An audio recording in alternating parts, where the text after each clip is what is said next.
Professor Oakley, founder and director of People Associates, and I'm excited to be here today on HR Unlocked with Jarrod Haar. Kia ora. Good to have you here, Jarrod.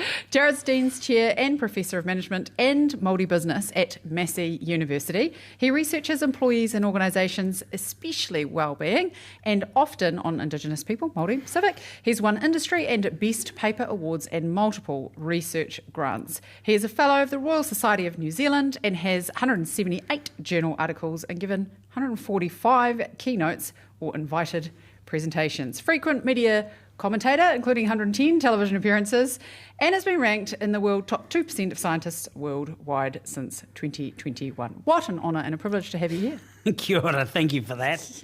What are you passionate about at the moment, Jarrod? Oh, I think I've been passionate about job burnout right from actually my PhD days, but especially since COVID.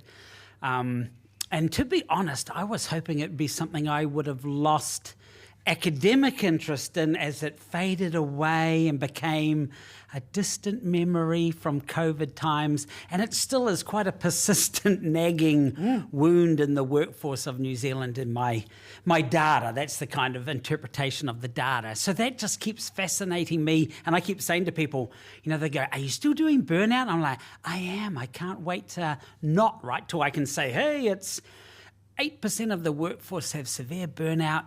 That might be a level I would say is, I would prefer 0 in all honesty, but 8% might be a norm pre-COVID. But we're still about 20% at the moment. That's frightening, isn't it? And it's gone up I was going to say, and down going up over time. But still at 20%, I'm just like, if it was 12%, I'd think like, okay, that's still higher, sure, but we're kind of getting down towards single digits, but nowhere near it at the moment. Okay, and what are the contributors to burnout? What do we know about it? Well, we know that workload is a killer, and that's a dominant thing. But the other thing that my research really shows is that loneliness, workplace loneliness. So I could be in a room full of people, but I have no connection, no one I can turn to, no one special we can have lunch and I can unburden the challenges of my work too. That's more dominant on job burnout than workload, which to me is just kind of an interesting, and I don't know whether that was typical pre-COVID, because I've only done loneliness post-COVID, but loneliness has been one of those. Social isolation was a thing. Yeah, I set up a dinner club yes. after COVID because I was like, I actually need meaningful human interaction. Yeah. I want some people to come to my funeral one day, and people don't have friends, and then they join these sort of communities or connection groups, or they go and see psychologists. I imagine that psychologists and therapists are inundated with people who probably just need friends. Making money. Yeah. Yeah. So some businesses are winning from it, but and so loneliness is a terrible burden. And I think it's is it because of COVID? No, but probably COVID ramped up that whole working from home, which, went from being unusual. So as a country, our regular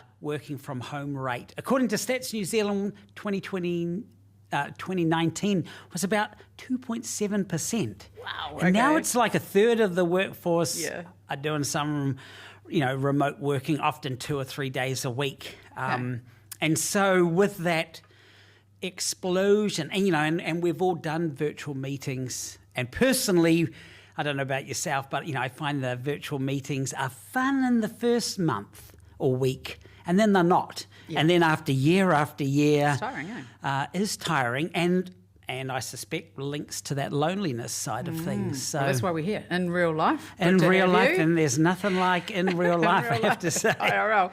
So burnout consequences, presumably individual, organisational, like burden on the healthcare system, GDP, So like a whole lot. So there's lots of evidence showing that it's bad for productivity. So if you have a burnt out workforce, you are not getting the best out of your workforce. 1 in 5 workers have severe levels of burnout. Well, that's, when the government talks about, we have a productivity problem, I have my own psychological, thoughts on that, including burnout. I think, there's probably one of the contributing factors. Much more likely to quit your job, more like, unhappiness is an interesting one. At times I find, yes, it links to unhappiness, and at other times I find it doesn't. So you could be theoretically Happy. a burnt out person and be no more happy or unhappier than your non-burnt out colleague. Wow. Okay. What an interesting. And it might be finding. that you're just like, I am slugging it out in the trenches. Yeah. But you know what? You really are slugging it out and sinking into the mire, so to speak. So, and as a researcher, I find it very fascinating, but at times on those burnt out levels, at this 20%, I'm just so frustrated. I go, come on, get down to, start getting below the 20% line. So, and what does our collective response need to look like? How do we deal with this? well, I think the public's understanding of burnout has improved. So I think that's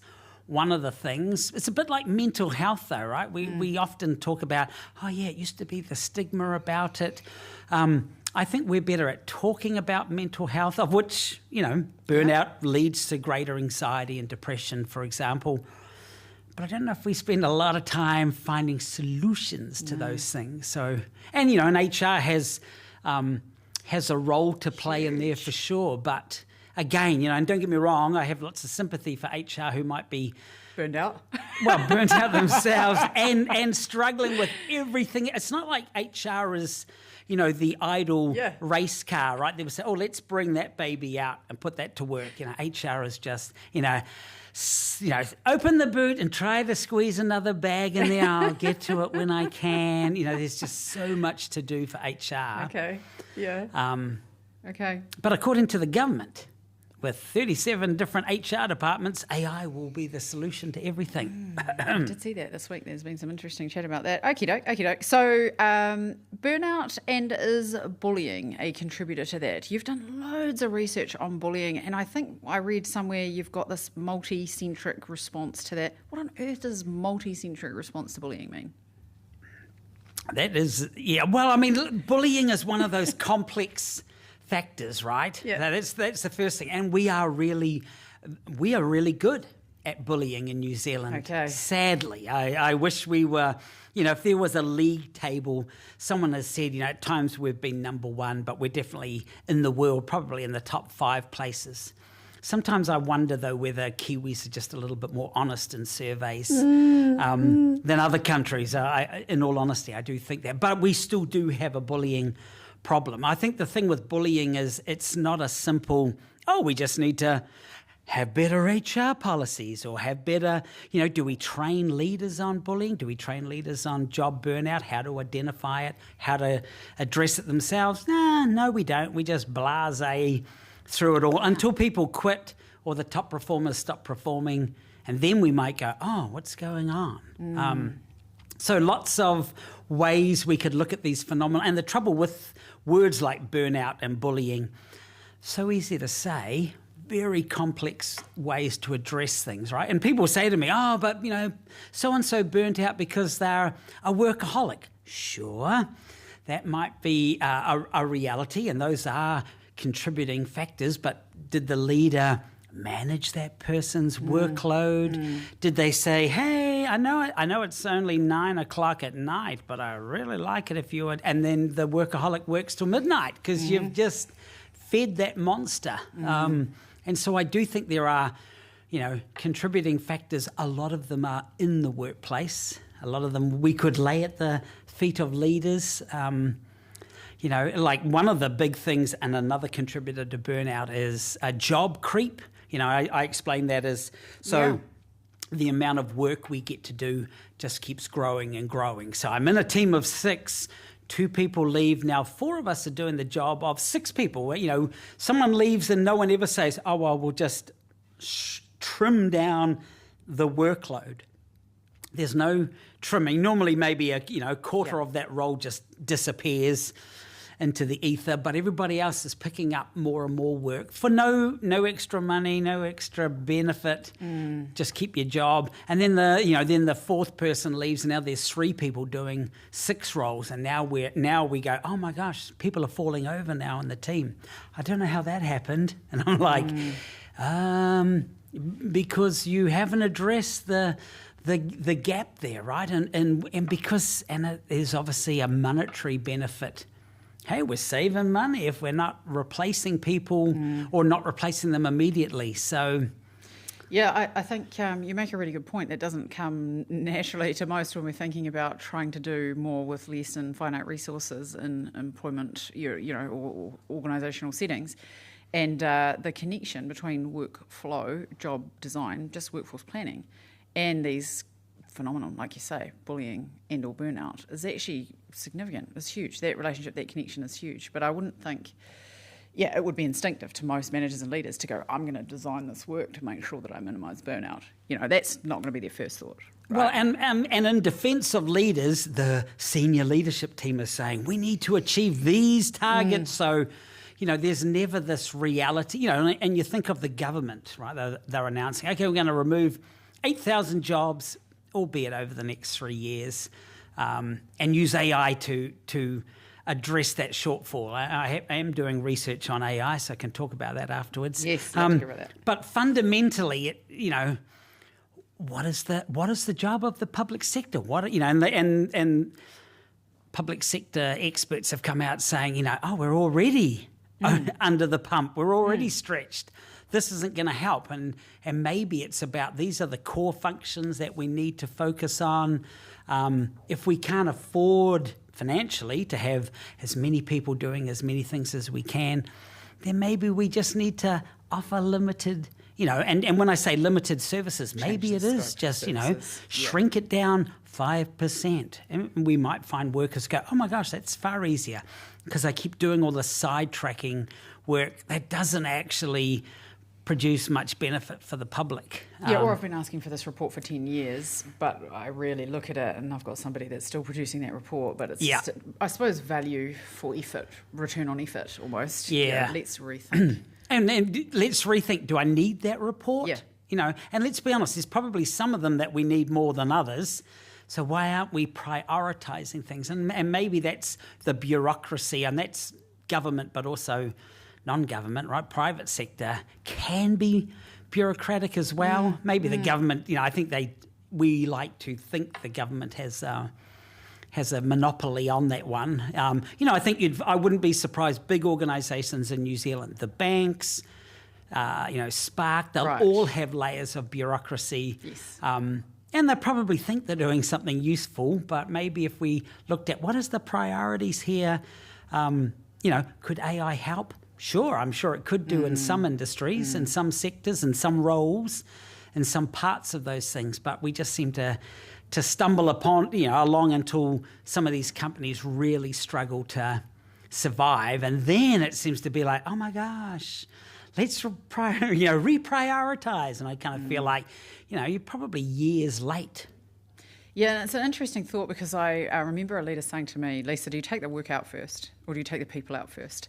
So when you're trying to deal with layers of bureaucracy and improving workflow and job design and sort of task orientation and who does what kind of thing, the handoffs, the duplication, the effort, I suppose, and maximising return on that, you can take the work out, but usually what happens is you create these sort of project teams. It's another layer of bureaucracy, and then all those people in the project team are fighting for their job and wanting to make sure that we retain. So this person said take the people out first, and then the people that are left will just figure it out. It's not always the way. It's not always the case that the people that are left, they end up bearing the burden of the 5 jobs and now there's only 3 of them, sort of thing. Yeah. Now, I think the trouble is too, is though, if we did that, why are we not saying to the 3 people, and actually the 4-day work week by Andrew Barnes, his whole thing was, hey, I want to give you the same pay, but working a 32-hour week, but I want you to do the same amount of work. Make it work. Oh, well, how are we going to do it? You as a team. Figure it out. And I remember in that research that I did for them, there was 1 or 2 teams who were not successful. They were like, no, I prefer Monday to Friday. I want that but everybody else was like, oh yeah, we can do this, because they were given the freedom to work it out. And I think what happens is on that kind of, like one person leaves and you just pick it up, and another person leaves and you just pick it up. Leaders maybe that's one avenue for moving forward. Talk to the team and say, hey, look, We're down 2 people. Senior leadership said they're not going to allow me to replace them. Oh, that's unfair. I totally agree. What should we start You doing? guys What need should we to stop doing? rejig and come back to me as your leader, because I'll have to wear it. I want to know what we can do and what we really could get away with not doing. Oh, we could do this thing once a year instead of once a quarter. Yeah, let's do that. And if the upper, senior leadership want it, and let's be honest, they won't even miss it. If they really do want it, we'll say, great, we will then need to provide more resources to achieve that. And maybe that's where we've just kind of stumbled along. And so maybe the call out there is for HR, for leaders to say, okay, I can manage the workload of my team by getting them to manage it better and not necessarily just just pick up the slack. Or just add something to the to-do list, add something to the pile. So what in my burnout talks I give, I have a thing called prioritize ruthlessly. So when your boss says, let's say someone in the senior leadership team, Jarrod, I need you to do this amazing task for us. And go like, great, I really want this place to succeed. I want to show you what I'm worth. However, here's my top 5 to-do list. I can't do all of these things and your new things. So who's going to do number 5? Oh, I don't know. Yeah, but it sounds like a senior leadership problem, not a my problem, right? I can't do 6 things, the stakeholders, and get people to say, oh, okay, that's a very good point. Forget 5, choice. You so-and-sos, because it wasn't ever that important, was it? So yeah, we call it a waterline concept. I actually learned that at Spark. So, if your head's beneath the waterline, you're sinking, you're drowning. Yeah. So what's the 101 things on the to-do list? I think it was a marketing team at Spark. It might have even been under Jason Paris' leadership at the time. What are the 101 things on your to-do list? Draw a line based on what your capacity is, what your available resources can achieve. Building in your model, leave and things like this, that is important to build in. Okay, here's our top 20 things. Right, those things are on our hit list. Anything else wants to be added to our hit list? Something's got to drop. Something's got to drop out of it, and just sort of manage it in that way. It's very empowering to people to be able to say, hey, I can definitely achieve that, yes. And how do you want me to achieve that in terms of you used the terminology ruthless prioritization. Yeah, if you don't have the confidence, then you are just going to, or you don't have the environment that accepts that kind of, it's not really pushback, but expectations management, then you are just going to drown. And let's be honest, as a leader, you would want your team to deliver 20 things well, then 100 things in a rubbish way, right? You're going, what is this? Well, I had a few hours yesterday, and I did this rubbish thing because that's what you wanted. Far better and it'll be more enjoyable, right? Yes. Work will be more meaningful, for example, if I'm doing stuff that's quality. And guess what? I'm more engaged. I'm less likely to quit and take all my institutional knowledge with me if I've got that freedom and I got a chance to focus on stuff. We'll all know we do stuff.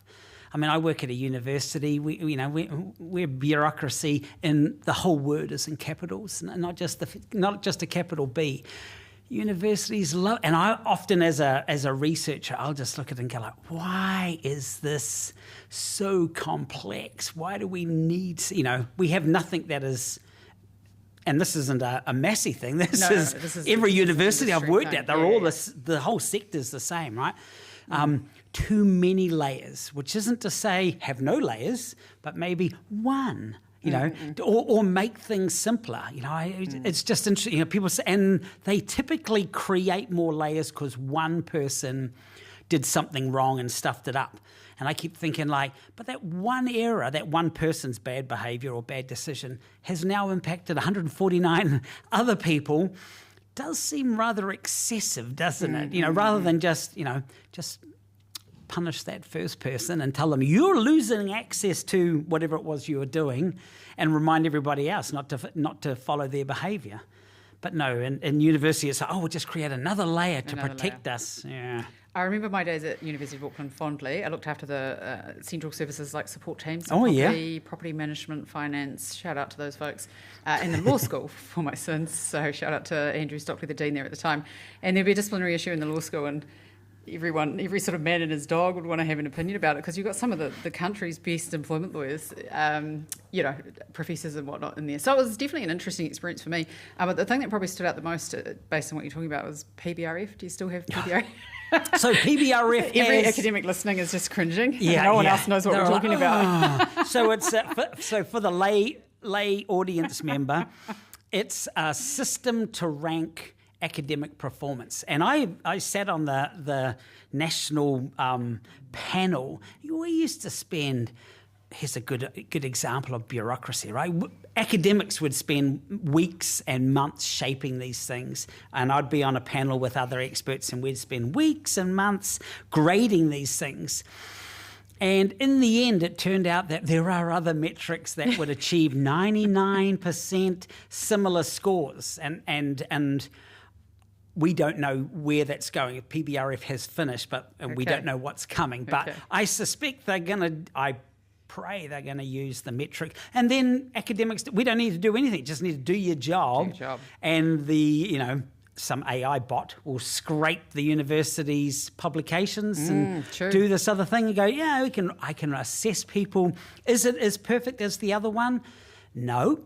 But at 99%, accuracy, why would you spend, and the bill from the universities, they always used to argue with government, yes, tens of millions of dollars. And if you can just scrape it and come up with a 99% accuracy, I think that just makes way more sense. Right, if a bot is measuring your performance in future, I'd be terrified to think what a bot or how a bot would measure my performance. I think particularly in roles like academics, which is sort of two different personalities or skill sets jammed into one job, you've either got to be incredibly good at research, which is a particular skill, analysis and whatnot, data collection, and incredibly good at teaching. Some folks that are great at teaching and not good at research, and vice versa. I'm sure. So it's just, good luck if a bot's going to measure our performance in future. Hey, but while I'm busy crashing on academics, you're one of them. I've got a Zotero account. Probably most of the listeners have no idea what that means. And I've populated it with all of your research, because this is helping my study. Shout out to Fiona Edgar and the folks at University of Otago that are helping me with this. Like Fiona. Fiona is amazing. Yeah. And so is Peter Boxall, who's giving me some tips along the way, and a few other folks, James and Jane. And anyway, there are a few brilliant folks working in this space. What motivates and drives you to continue to do this research? Or what's with the fascination of the world at work? Yeah, it's interesting, because I was just talking to somebody before, and he said, how'd you get into academia? And I said, after I finished my bachelor's, I went back to study for 1 year, and then I kind of fell into HR, and I was like, wow, this stuff really fascinates me. Okay. Ended up falling in love with doing research, and I remember doing my PhD, and my chairperson who was signing me on was saying, Jarrod, you don't want to be an academic, do you? Hell no, I don't want to be like you guys. I want to do research that matters and make a difference. And I guess I fell into doing research, and now, it's one of my personal things, is trying to do stuff that people will find useful. To be a voice of something, right? The workforce, in my case, the well-being of the workforce, say around that burnout. And then it just becomes fascinating, and I'm quite genuinely, meaning that if the burnout level dropped below 10%, I'd be like, hallelujah, and blow kisses to the country and say, let's focus on something else that's more exciting. But the world can keep you on your toes, and but I do lots of fascinating research, including a lot of it by colleagues who will say to me, "Hey, I was on breakfast this morning talking about positive gossip." And my colleague said, "Hey, Jarrod, can we do something on positive gossip?" I have no idea what that is. I'll send you an article. Yeah, we could do something on that. Tell us about gossip. Yeah, and so that's the kind of new thing. So there's always interesting things going on. I do the stuff on AI at work. So quick summary of the AI. Yeah, let's go. The workforce who uses AI more and finds it helpful for speed and accuracy and skill building perform better and are more innovative. Great. Okay. Just what you would expect. Is that a hypothesis, or is that a... Well, no, that's what the data tells me. Tells us. But it also tells me that they're more likely to want to quit their job, and people go like, but it's supposed to be beneficial. And I remind them that, so this is about somewhere between 20 to 30% of the workforce really engaging on it. But in entire industry or workforce context, I'm now a skilled expert in something that a lot of people aren't. So I become more attractive, and therefore people go, hey, would you like to come here? Oh, yeah, I think I might quit my job. But the other sad thing is it also leads to higher burnout. Yeah, okay. And I think, and I have done some follow-up research, it's that cognitive overload, the cognitive demands, because like I do a statistical program for my research. It's now on version 30, and I started on version 7 20 odd years ago.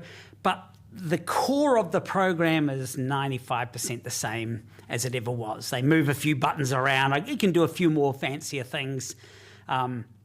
But AI, AI 3, 3.5, 4, 4.1, 4.5, 5, it's just because these things, and they're happening so fast. This is for data or thematic analysis? Or Oh, no, just in general, right? And so what I think's happening in the AI world is that if you are a genuine, oh yes, I use AI a lot, I stay on top. As soon as a new one comes along, you're like, oh my gosh, it does this differently. Now I've got to learn my prompts again, and I learn new skills. But because the technology is flooding in faster, right? All of a sudden your company says, oh, I'm not going to use ChatGPT, it'll be Claude now. Oh, God, okay, right. another one. How does that work? Well, I was an expert, now I'm going to become an expert on Claude. And then at home I practice on ChatGPT because I've got my own license. And before you know it, people are actually overloading to stay on the forefront of the technology, because that technology is advancing so more rapidly than I would suggest other forms of. How many times have you opened up an email browser or program and gone, oh my gosh, I have to relearn everything? I mean, has it changed in 25 years? It must have, but we probably haven't noticed it a lot. Yeah, right. Because those things would be quite minute. But I do think the AI programs have kept people rapidly on their toes. Hey, so what about, my study buddies will be interested in me asking you this question. What about submitting AI-generated assignments? Death to them all. Oh, little birdie told me you're a little bit more generous than that. Go on. Little birdie told me that as long as somebody demonstrated their prompts and process, did an oral assessment, that you might consider the AI. See, that's a very good point. So my whole industry, and this is not a business school thing, but a university thing, is very much about, and some people teach a lot more about, I want to know your prompts, I want you to use it to aid things. I'm more about in-person tests, but I'm also more about presentations. And my one thing I like to remind people is, if you are relying more and more on AI when you finish your degree, whether it's accounting, marketing, HR, strategy, or anything, I say, how are you going to go in the interview when somebody says, hey, so tell me about that finance paper? Can I put it into ChatGPT and get you an answer? Nope. But my HR job is a lot quicker now because you're out. So I do like to remind people that we want to use it as a tool to make your life easier, maybe, but we still got to keep an understanding of what we're doing. And I do think, I hate the ghost citations, for example. Those are the things that drive me crazy. Okay, good to know what your triggers are. Yeah, and it is a trigger. And I mainly teach master students. I say to my students, if there are citations here that I like, I will check them out. And if they don't exist, now we're going to have problems. Oh my gosh. Hey, you've done a lot of work with Indigenous work groups. One of the pieces of research that I read recently, and I think you collabed, you buddied up with a few other folks to do this, was in and around workplace bullying. And you did a typical sort of survey. That was interesting. The data was interesting. Did some great analysis on that. Don't ask me what a p-value is. And then you went into a Then you went into a Māori-owned hospitality business, and you did this undercover, this sort of case study thing. Yeah.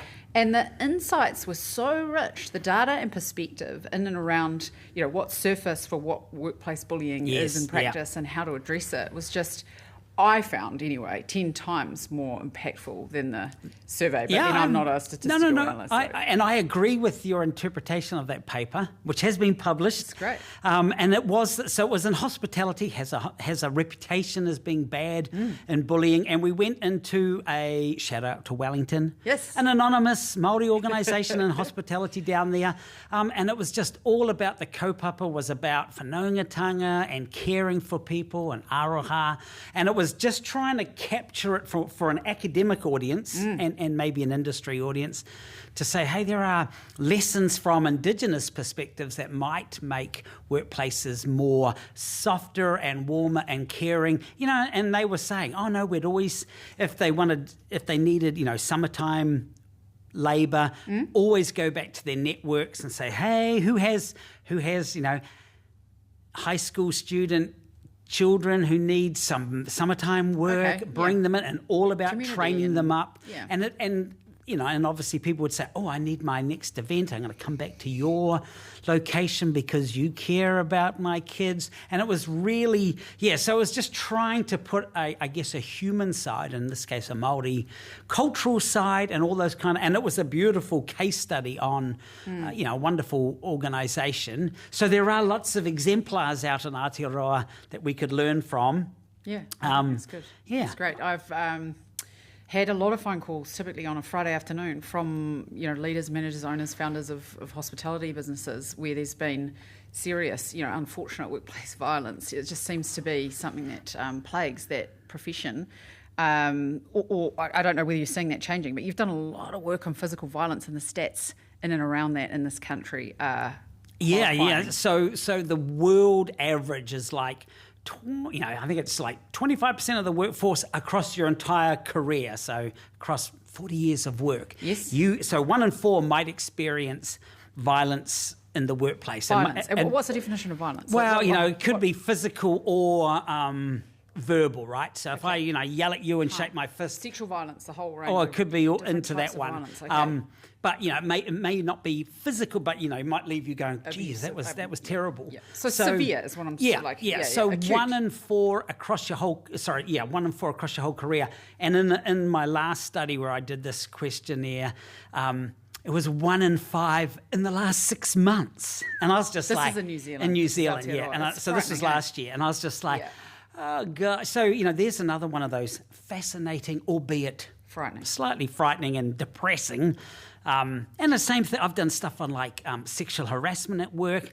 Naively, what a naive little guy I was. I thought, oh, should I just do this on women? Yep. You don't do sexual harassment on men, do you? I don't know. Oh, so I'll include it. And while women had higher levels than men, it was 35%, 25%. And I was just like, oh, well, because in my mind I was thinking, if it's only 5%, would it matter? Would it matter if I included it or not? And I thought, I'll do it. So always open to learning, and sadly being reminded that some of those bad experiences in the New Zealand workplace, bullying, they don't discriminate. Yes, racism, yes, sexual harassment, yes, and now this more violent side of things. And again, I'm doing some research in the next month and looking a bit more in depth into that violent thing, because it really is quite depressing in some respects. But I guess as a researcher, I like to think I can kind of displace myself from the emotion of it and just be quite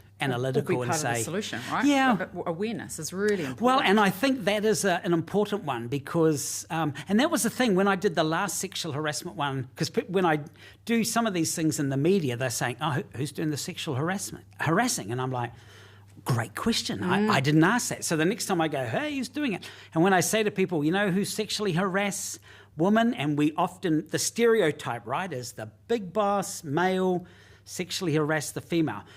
And all I would say is that men harass women, women harass women, leaders harass, and vice versa. And co-workers harass. It's just up, down, customers will come in and be physical. And I was just like, man, it is. It's a complex issue. And for HR to, people say, oh, HR needs to manage this better. Gee whiz, it's a challenging thing. A lot of HR professionals, and rightly so, just sort of hot potato it. So the data that you've just described or talked about is very consistent with my experiences being brought in as an external investigator. You never really know which way the dice is going to fall, if you like. And if you're doing an investigation, it's usually because somebody wants to get to the bottom of it, justice or truth, or there needs to be some fact finding. But it's not what you expect. It's not the stereotypical senior male manager and female subordinate. It's not that at all. Yeah, it can be any range. Yeah. So what is our response to that? Again, how do we be part of the solution? Well, good HR is one of those. And again, good HR is often about policy, but also reporting. I'd like to think about confidentiality, and there was something recently with a certain CEO in New Zealand who, even though it was confidential, was given the name of the complainant, which I was quite critical of, saying, this is at the time it was a multi-billion-dollar New Zealand company. And someone's laid a sexual harassment complaint against CEO, and he gets their name. I'm thinking that's not sloppy. That is bad behaviour. The board should have been, and I realise this has now moved on a few years. There's competing obligations. I think there's privacy obligations, there's employment obligations, and there's health and safety obligations. Yeah. And I think what I find, particularly not-for-profit organisations or sporting organisations, or just generally well-to-do, well-meaning organisations, they don't understand the complexity of those three competing factors, and they don't understand that actually you've got to prioritise the health and safety one. It sort of trumps everything else. Yeah. But nevertheless, swearing. Tell us about swearing. Is swearing a form of violence? I'd love to know what I can and can't say at work. So I, as an academic, I can't swear in the classroom. I've never sworn in a conference except for one, because the guy before me had Tourette's and he was swearing all the way through it. It was like a half-hour session, and he must have sworn 100 plus times, and I was just like, this is so amazing. I'd love to see what his code of conduct says. And when I got up, he wasn't an academic, he was a representative for neurodiverse people. And I got up there and I happened to be talking about racism, and I was saying, is New Zealand as racist as F apostrophe at sign K? And he said, Jarrod, you can swear. And so I did say a few choice words because it kind of fitted with the fun theme of the conference. And afterwards, I was like, man, I've done stuff on fun at work. I said, but I've never done anything on swearing at work. So I ended up doing some research, and I've done 3 studies. And basically it comes down to, because I kept thinking, maybe if I curse loudly at work, maybe it's like a pressure, it lets off steam. Right. Makes me feel, whack your thumb with a hammer. Yeah, makes me feel better. It turned out that no, there are no benefits like that. We tend to swear as a consequence of workload was the worst thing. If you loved your job, you might be less likely to swear, but if the workload was too demanding, it will trump it and you will end up... So it's more a consequence, and it doesn't actually do a heck of a lot, which doesn't mean we should all be swearing as much as we like. We should be realising that, one, swearing, it may not benefit you individually, but it might upset the person sitting next to you, right? He goes wow, do you drop the F-bomb every 5 minutes? And I find it very hard to concentrate. So I was kind of hoping maybe it's a secret source behind letting off workplace stress, but no. Sadly, but quite a few people were into swearing. I think it was 1 in 3, something along those lines. I did attitude towards swearing because I thought, maybe that makes a difference. Didn't really make much of a difference. It was really all down to just feeling that kind of strain, and so it is a verbal acknowledgement of workload rather than anything that's particularly meaningful but it's not particularly bad, but it does remind me that people, it might be how we let off steam, especially maybe in today's society, rather than, when I go to the pub on Friday and have drinks, which might be my father's generation. This generation, maybe we just curse loudly or WhatsApp your friend and curse loudly to them. I've just had a rubbish of a day. expletive. I think there's something to be said for what's acceptable in the work environment, because I do these, there's an exercise team canvas, you've probably heard of a similar thing, and I'll sit down because there's been a disciplinary, and so-and-so swore at such and such across the factory floor while driving the forklift at them, coming back to violence, and then we've got this sort of restorative justice process and this sort of maybe punitive outcome or otherwise, but let's use this as a learning for everybody type thing.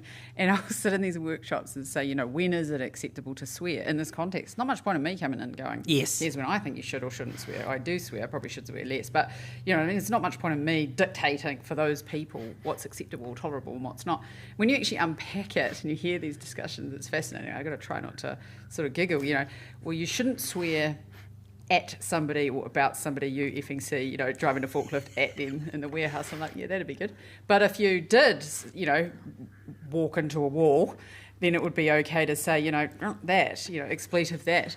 And we kind of establish these norms. It's quite interesting. And for work groups that have never done that before, particularly in alliances, when you've got sort of an engineering consultancy and a traffic management company and a construction outfit. I do a lot of work in alliances, and you've got all these different values and cultures and perspectives coming together. Unless you sit and establish those norms, you're going to offend somebody. You're going to be doing an investigation. Yeah. And of course, and the best thing is if we establish those norms, then I know I've crossed the line, right? So let's say I go to, oh, Lisa, you stupid beep, beep, beep. And you're looking at me like, I can't believe you. And then I realize, oh my gosh, if I storm off, then you could raise a complaint. But then I might say, though, because we've established those norms, I'm like, oh my gosh, geez, that was terrible of me. I apologize. I'm frustrated because of this thing. And then that gives you a chance to say, oh, okay, I didn't appreciate you saying that, but I do appreciate you acknowledging it right here and now, rather than HR bringing you in 5 days' time and you reading off a prepared statement, and I'm like, yeah, that sounds really genuine. So I do like that whole kind of norms thing, and I think sometimes, I think this is one thing we don't do particularly good in New Zealand firms, at least in my experience, is around socialization when people start a new job, right? You come into an organization, it's usually like, hey, here's the email system. Okay. See you later. Rather than, can we not socialize people for a few days? So, hey, you know what? Oh, don't swear at Lisa. She'll swear back at you and you'll lose. Oh, okay. That's good to know.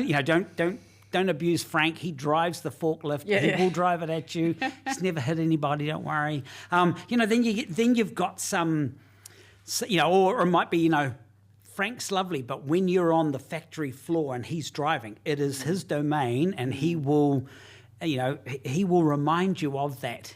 So it's something to be aware of. Oh, okay. So those norms are a nice way to operate, and that's what onboarding should be about, right? But I do think we tend to, I've had plenty of times I could tell you, how long were you onboarded for? 10 minutes? And I've literally sat in a place for, opening up my laptop, doing my own work. I once got one of my first academic jobs. I won't mention the place. I didn't have a computer for about 3 weeks. And so I was just bringing my own laptop. And guess what I was working on? My own stuff, because I had no access to the system. And I just remember thinking at the time, this isn't very well thought out, is it? And in the end, I got some technology. But one last question for you, if that's all right. Yes. Hey, so if you had a room full of CEOs and you're going to sit them down and say, this is what's going to shift the dial in terms of the productivity and performance of your organisation, what would it be? What's your one sort of bit of wisdom for a room full of executives? Oh, yeah. So many things. Swearing, isn't it? So we've learned something there, right? I do think, tidying up, the worst parts of the culture. If you do have, I know there's a lot of bullying going on here. Bullying leads to burnout. Burnout leads to less productivity. Yeah. It is really as simple as that. Bullying leads to burnout. Both of those things lead to turnover. And people go like, people leave all the time. If your top talent leaves and they go to your competitor who doesn't have a bullying culture and they thrive and perform, that might be, if you're a small company too, it might be, you'll drop your productivity 10% and your competitor's gone up 10%. Now you're really behind just because I didn't take those complaints seriously. So I think it is about doing some, and I think we do have enough evidence that,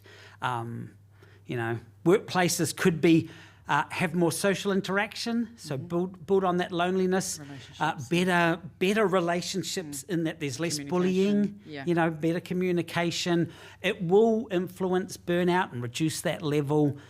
Productivity will improve. So, and there'll be some beautiful companies. Actually, I did a talk once to 150 HR leaders, and I said, when it comes to, the best organisational culture, blah, blah, blah, it's about 20%. And they were all like this, and I called them out and I said, hey, statistically speaking, you can't all be in that top quintile, right? And then a lot of them were just like, been snapped out. I was just like, you've got to be, HR people will know, we've got problems here galore, and you'll know because I keep getting called back in to these companies. Those are the ones that need to be proactive. I think that would be, you've got to be proactive if you want change. There's no use just saying, productivity will improve. How? So understand the culture, be in tune with it, know what the contributors are, if there are dents in the culture, things to work on. And if our culture is lots of work, lots of pressure, give more freedom to your teams to manage that workload. Because I always say this to people, so if we know we have a couple of months, most organisations have crazy months, right? So accountants might be, April, May is the craziest time. Do we have months where it's less crazy and we let people leave early? And they're like, why would I let them go early for? Because you want them to stay late on their salaries for no extra pay to make you heaps of money. Why are we saying, hey, January is actually quite quiet, let's have summertime hours. Let's finish at 1 o'clock on a Friday. Really? Yeah, because I'm a great boss. And I'll remind you that come April and May, we'll be working, we won't be leaving at 5 o'clock, right? We'll be under the pump.